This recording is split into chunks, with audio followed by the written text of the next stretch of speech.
America దేశంలో ఒక comfortable life నేను బ్రతుకుతా ఉన్న సాఫ్ట్వేర్ ఇంజనీర్గా ఉద్యోగం చేస్తూ ఉన్నప్పుడు నెల తిరిగే లోపల చక్కగా జీతం పడతా ఉంది డాలర్స్లో అకౌంట్లో.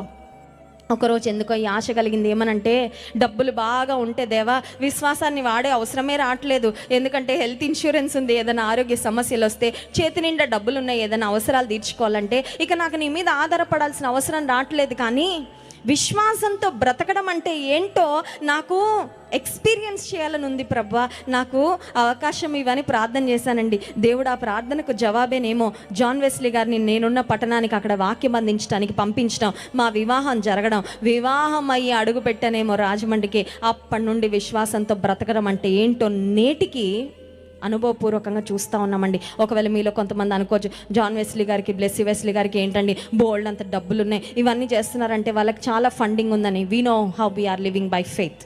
దేవుని మీద ఆధారపడి దేవుడిచ్చే నడిపింపు ప్రకారం ఒక్కొక్క అడుగు ఎలా వేస్తున్నాం మాకు తెలుసండి. విశ్వాసాన్ని చాలా వాడడానికి దేవుడు సహాయం చేశాడు. విశ్వాసం వాడే కొద్దీ పెరుగుతూ ఉంటుందండి. దేవుని నామానికి మహిమ కలుగును గాక. హల్లెలూయా.